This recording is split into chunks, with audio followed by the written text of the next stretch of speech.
I should be more productive is something that so many of us are telling ourselves all the time. And it's preventing us from getting to where we really want to go. In this coaching session that happened during one of our live Q&As, we meet a woman who's struggling with exactly that. And when she really digs down deep into it, she finds out that the thing she wants is already there. I get in like these loops where, uh, I feel guilty for not doing something or something that I want to do or something that I should do, even if it's something that would make me happy, or something that I would like to do. I feel guilty about not doing it, even though it's a goal I set for myself. And then that makes it harder to do. And so I'm like, let me stop feeling guilty about it. And I do, and I don't do it. And then I feel bad about that. And yeah, I kind of get in these kind of loops of guilt. And I know logically that I should like stop guilting myself about it and stop shooting Yeah. myself about it, but also that I shouldn't just stay still all the time. God, So you got a ton of shoulds. That is a lot of shoulds you got going on there. Should do this, it's shouldn't do this, should like, it's you're really like bad. you've got a cage of shoulds. Yeah, it's intense. That is what it's like. Yeah. Yeah. So if you couldn't have a should, what would you have to feel? Let's pick one of the things. What's the thing that you should yourself for the most? You should what?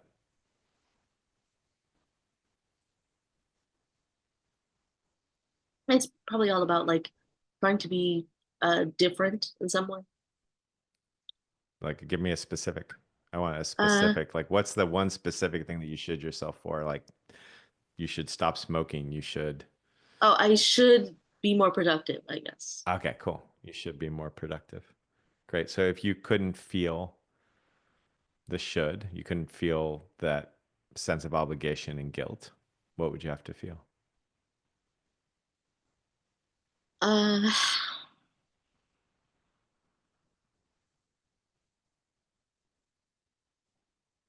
maybe when you asked me that question initially, what sprang to mind immediately was like aimlessness. Great. Let's feel aimlessness for a bit. Yeah. What's happening in your tummy right now? Uh, I guess it's just kind of clenched. Okay, cool. Let's go feel that.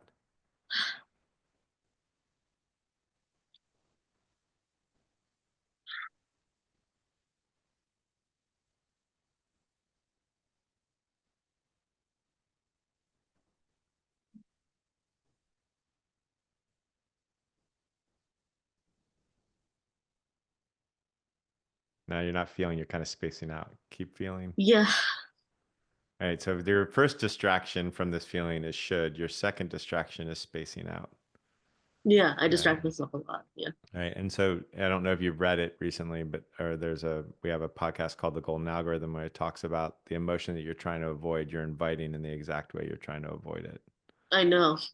Yeah. So Well, I mean, you're I haven't trying to, listened to the podcast, but yeah, I've known about that. yeah, so you try to avoid aimlessness by telling yourself you should, but it reinforces the aimlessness. Yeah. Um, Cool. and And I do often wonder to myself, like, what is it that I want to do instead of like should, and then I just come up with more things to should myself about. Uh, correct. Yeah, yeah. yeah. But the trick is to actually fall in love with the feeling of aimlessness. Then you don't avoid it. What like all these people on the thing, like who's not aimless? I mean, I am dedicated to building this business and being of service to folks here and doing this stuff, right? But 10,000 years, 1,000 years, it just looks like an ant, building an ant hill just like everybody else. Like It's something what's like to occupy your life with, I guess. yeah, I occupy my life with doing this. You occupy your life with doing shoulds. Both of them probably as consequential as the other. So what's wrong with feeling aimless? I love the feeling of aimlessness.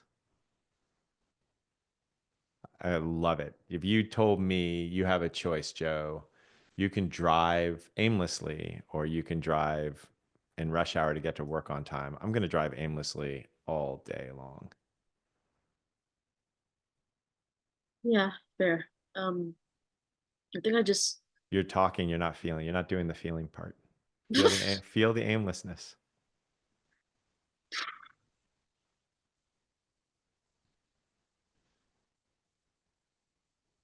It makes me panic a little bit. Okay, cool. That's the next level. So we've got the should, the guilt that sits on top of the aimlessness that sits on top of the panic. Yeah, great. And what is that core panic really about? Uh, it's I didn't think it'd be so hard to answer questions from a place of feeling because I feel like I've done it before, but I keep feeling like thinking instead of feeling. But Yeah. um, uh, when I've noticed myself feeling aimless, I feel like or and feeling panicked about that sense of aimlessness. Uh, I guess it feels like there's no point to being alive at all, I guess. Oh, great. Cool. Let's assume that's true for a minute. Let's assume that it's like there is actually no point. I'm not saying it is or isn't true, but let's just assume it for a second. What makes that not freedom?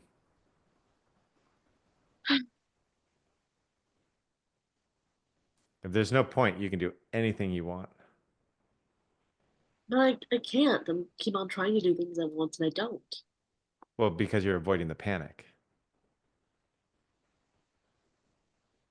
But you can. Like, for instance, go like this. See? You can do that. You can do anything you want.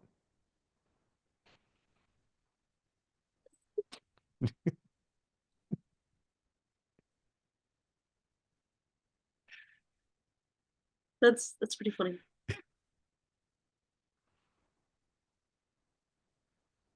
Right. So the panic is there, the depression is there, clearly.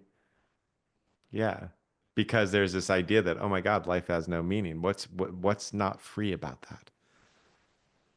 I guess I just like I've been feeling really attached to this, I think, pretty common long-term goal of like being happy or something, I or know the like being story. You don't have to content. tell me that you know the story. I know the story. We all know the story. I'm just asking the question.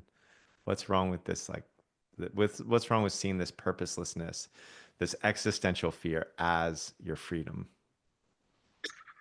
How is it I not mean, what true? if I like get too bad and I want to kill myself or something? I feel like I have to Yeah, like protect against that, you know? Do have any goal. right. That seems to be what you do, right? That's the whole spin that you've got going. Yeah. Yeah. Because you're protecting against your freedom. Let's just go to the thing for a second. That panic is that it's purposelessness.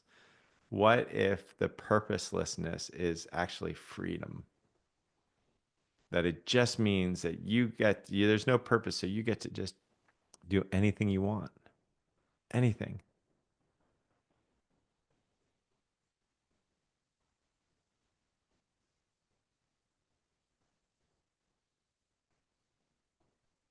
I guess I don't like trust myself to be able to do whatever I want. Because like I'll keep trying to do things that I sensibly want and I don't do them. So I don't like trust myself with that aimlessness or whatever, or that meaninglessness or lack of purpose. So what makes you trust yourself to keep on saying should to yourself? I guess it's a I think it's just a habit. Just I guess it seems safer, I guess. Safe. You're sitting in a room beating yourself up worrying about your death. How is this safe? There's no safety in this. Yeah, So probably so just there's used to something it. else happening that every time you laugh you cover your mouth. Oh, Yeah. Wait, no, don't fix it. It's telling me something else, which is like somehow or another your expression isn't okay. yeah. I'm very quick to get emotional, but I'm also like I also have like an emotional depression problem too, which is interesting. Yeah. Well, that's causing on an emotional level, that's what's causing the depression. Yeah, that makes sense. Yeah. That I do think that's probably what's happening. Yeah. But it's not just happening in this moment of you covering your mouth. It's happening like almost every minute. There's like a way in which you come alive and then you're like, "Huh." Yeah. Yeah. Yeah. Yeah. Yeah. But all I notice in me is that my heart just fucking leaps open when you come out of this like when you come out of the little emotional jail you put towards yourself. I'm like, "Oh, look, we're here together. Oh, she went away. Oh, look, we're here together. Oh, she went away." Yeah, I think that even when I'm like have some level of emotional repression going on, it's probably still too much. Uh my What's too, girlfriend, she you mean like your emotions are too much? yeah, for other people or I guess. Who you hanging out with? I guess I mean my girlfriend, she You have one sometimes tries girlfriend to yeah. Ha- You want she to tries really hard and she's like really supportive, but sometimes it's too much for her. your emotions are too much for her or your depression's too much for her? I mean the depression, that's a Okay. feeling too, right? No. It's not. No. This whole time I was thinking it was a Depression and feeling. shoulds are the repression of emotions. That makes Sadness is sense. a feeling. I mean, like I'll get upset and she'll be like, "Oh man, you're upset all the time." I mean, and she's like, she's told me she's gonna let me know when she feels overwhelmed by it or whatever. But Can you show me what upset looks like? When you get upset and it's too much. I don't care about her, but like tell me about this upsetness. Like show it to me. Like just I guess act it out. it's just like this. Like if I'm getting This? yeah, this is like an example. Like I'm emotionally activated or whatever, and I'm crying or something like that. Yeah, Not too much for me. I appreciate that. You want to do, let's just do it like we can't do, if you can be in the chat and just say if this is too much, if this is not too much for you, can you just put like a Y in the chat, everybody? Just to see, like you I might did have the a thing friend. again. Look, do you see all those Ys? But every day, wouldn't it be a bit much? No. If you did it every day, it would stop happening too. It's the fact that you're repressing it that makes this all like. She probably agrees with you too, yeah. Yeah. So let's like leave all this. So what's happening is you are not feeling the emotion underneath. There's a freedom that you have. You don't want to feel the freedom because you're emotionally locking yourself down. But the solution to your entire issue is to not emotionally lock yourself down. That's what's happening. Just like that's a simple thing of what's happening. And somehow or another, you just turn that into like a should or a shame. You just like, Yeah, that how'd you makes do that? sense. How? Yeah, how'd you do that? Huh. I mean, I can give you like backstory or whatever, but how Yeah, is an no, interesting question. yeah, yeah. I guess I think that it's a problem and so I should fix it, but maybe it's actually not a problem. That is right. So what happens right now in this moment? I want you to do me this favor. I want you to not look in the past, not look in the future,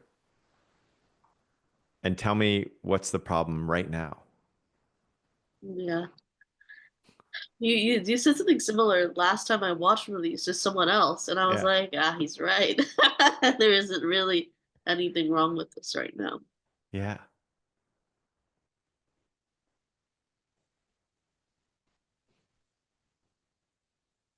So you have this idea that there's a problem that you have to change. You repress yourself. You tell yourself you should do shit. And it just creates a life of depression, anxiety, and it goes all the way down into, oh my God, maybe this is purposeless and I have to kill myself. Yeah.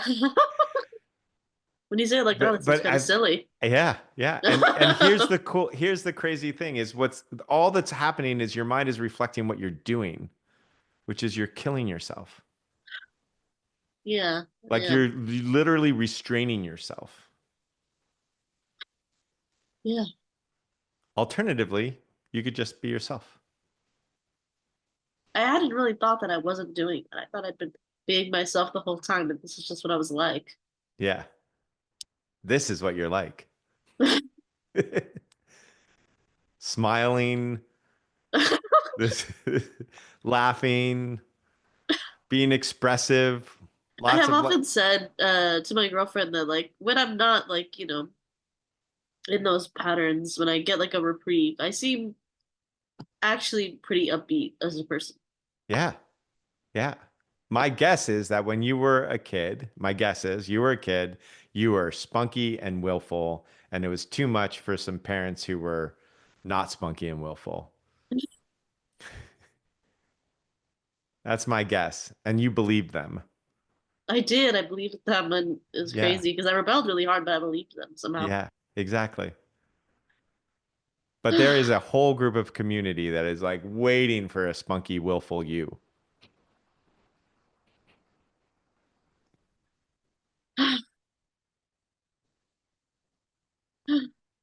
Yeah. And when I think about that, like my brain is like it comes up and all that stuff about like, oh, I'm lazy and I won't actually be willful and I won't actually be myself because I'm too trapped in all these. But that's like a story too that I'm just telling myself that I'm used to telling myself or something. That's right. Yeah.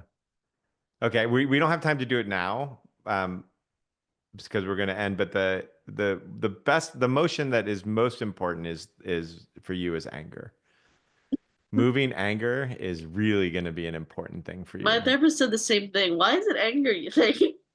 because you're really pissed at your parents for telling you that you couldn't be who you are, and and every time what's happening is every time you're pissed, you're beating yourself up. So what's actually happening in your system is like, fuck that. Oh, I'm the problem. I'm the problem. Like, so all the shame, all the anger that's going outward is going inward as shame, as shoulds. Yeah. And so moving anger every day, like I guarantee you, if you move anger every day for a month, if yeah, look, you did it again, right? If you did anger every day for a month, your entire everything would change. I'll make I you a deal. appreciate I'll that. make you a deal. If you do anger every day for a month, I will give you the connection course for free. I actually already bought Oh, it. You should okay. have used. I Yeah. will give you, I will give you the money back or discount of the connection course for the next course that you take if you get angry every day for a That would be month. awesome. Yeah. Sounds Done. like that. I'll take your word for it, but it's got to be like out loud visceral anger. Motherfucker. Like Should I do like verbalize. some exercise from like the anger podcast one Yeah. or Yeah. okay. Yeah. Cool. Move anger. Move Okay, anger. cool. Pleasure. Oh, can't make it a should. Yeah. Yeah. That's the trick. That's the trick about it. Pleasure to meet you.